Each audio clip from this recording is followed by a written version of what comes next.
Olá, meu nome é Luiz Renato, esse é o projeto Crescer Direito, agregando conhecimento. Vamos trabalhar o assunto da excludente de ilicitude do artigo 42, que diz: não há crime quando a gente pratica o fato em estado de necessidade, em legítima defesa, em estrito cumprimento do dever legal, em exercício regular de direito. E a excludente de ilicitude do comandante, que nós encontramos no parágrafo único, que diz: não há igualmente crime quando o comandante de navio, aeronave ou praça de guerra, na iminência de perigo ou grave calamidade, compele os subalternos por meios violentos a executar serviços e manobras urgentes para salvar a unidade ou vidas, ou evitar o desânimo, o terror, a desordem, a rendição, a revolta ou saque. Nós tratamos na aula anterior sobre estado de necessidade. Vamos começar então na aula de legítima defesa, excludente de ilicitude, legítima defesa do artigo 44. Entende-se em legítima defesa quem, usando moderadamente dos meios necessários, repele injusta agressão atual ou iminente a direito seu ou de outrem. A legítima defesa é considerada como excludente de ilicitude. Isso implica dizer que quem age em legítima defesa não comete crime. Vamos ver os requisitos da legítima defesa. Legítima defesa repele injusta agressão atual ou iminente. Não é necessário que a vítima aguarde o primeiro ataque do agressor para iniciar a sua defesa.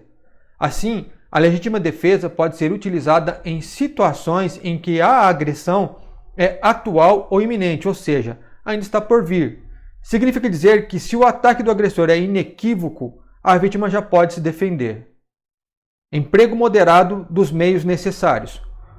Vamos falar do uso moderado, inicialmente. A legítima defesa deve ser feita com moderação.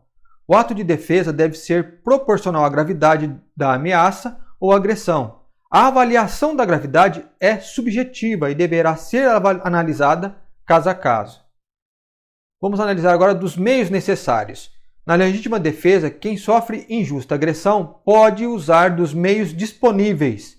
Assim, se o meio disponível for uma arma, pode ser usada.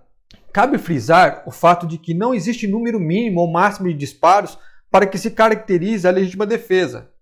No caso a vítima descarregue, evitando todos os disparos da capacidade de uma pistola, e ainda assim o agressor incrivelmente tem a capacidade de oferecer perigo real ou iminente, é cabível que a vítima troque os carregadores e continue disparando até que cesse a agressão. Por outro lado, caso a vítima tenha efetuado um único disparo capaz de cessar a agressão e ainda assim continuar disparando, responderá pelo excesso. Por exemplo, nos meios necessários eu posso usar uma arma, desde que eu o utilize até o momento que cesse a agressão. Agora, o que passar disso após cessar a agressão injusta que a vítima vem recebendo, ele responderá pelo excesso. A legítima defesa é para defender direito próprio ou alheio, a direito próprio ou de outrem. De acordo com o Código Penal, não é apenas a vítima que pode se beneficiar da excludente de ilicitude de que tratamos. O texto da lei prevê que não existe crime quando se age em defesa de terceiros.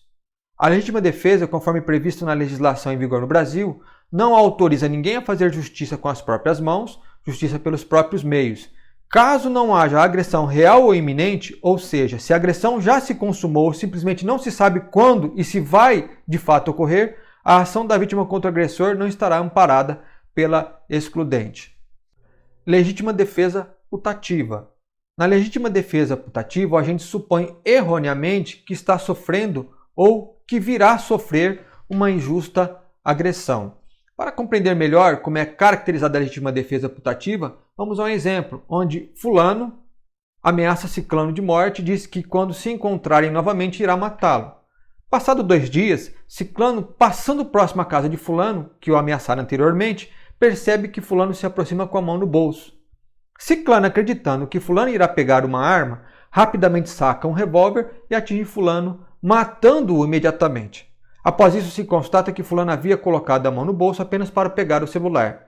Nessa situação, ciclano agiu em legítima defesa putativa. Vamos falar agora do excesso culposo. Artigo 45. O agente que, em qualquer dos casos de exclusão de crime excede culposamente os limites da necessidade, responde pelo fato se este é punível a título de culpa. Há excesso nos casos de exclusão de ilicitude quando o agente, ao iniciar sob abrigo da excludente, em sequência vai além do necessário. Entende-se por excesso quando a gente vai além dos limites permitidos para a proteção do seu direito, tendo este excesso desnecessário sido cometido de forma culposa, responde pelo fato a título de culpa se houver previsão legal, se houver previsão na lei como crime culposo. O artigo 45 no parágrafo único diz: não é punível o excesso quando resulta de excusável surpresa ou perturbação de ânimo em face da situação. Excesso doloso. O juiz pode atenuar, no artigo 46 está escrito: o juiz pode atenuar a pena ainda quando punível o fato por excesso doloso. Ocorre quando o agente intencionalmente aproveita-se da situação excepcional que lhe permite agir e o agente, tendo repelido a agressão, intencionalmente prossegue desnecessariamente. O juiz pode atenuar a pena ainda quando punível o fato por excesso doloso. O artigo 47 fala: deixam de ser elementos constitutivos do crime. Inciso 1º, a qualidade de superior ou de inferior, quando não conhecida do agente. Inciso 2º, a qualidade de superior ou a de inferior, a de oficial de dia, de serviço ou de quarto, ou a de sentinela, vigia ou plantão, quando a ação é praticada em repulsa à agressão. Há alguns crimes em que a condição de superior e a de inferior são elementos constitutivos do crime. O artigo 47 traz uma regra bastante importante para compreendermos crimes que exigem o conhecimento do agente da qualidade de superior ou inferior, de acordo com o inciso 1º, que diz que a qualidade de superior ou inferior não constitui crime quando o agente não a conhecia.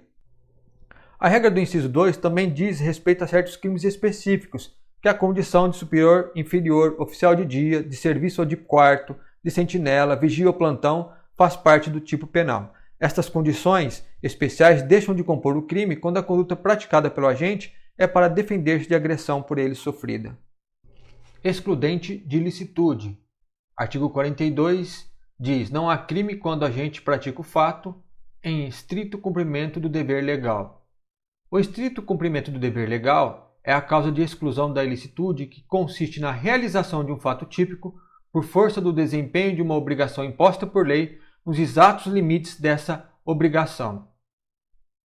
Artigo 42 ainda diz: não há crime quando a gente pratica o fato em exercício regular de direito. O exercício regular de direito é o desempenho de uma atividade ou a prática de uma conduta autorizada por lei. Exemplo, um médico cirurgião, durante uma cirurgia, faz uma incisão no paciente. Nesse caso, ele não comete o crime de lesão corporal, porque isso está dentro do exercício regular de sua profissão. E aqui então nós terminamos essa aula. Se você gostou, deixe o seu like, inscreva-se no canal e compartilhe.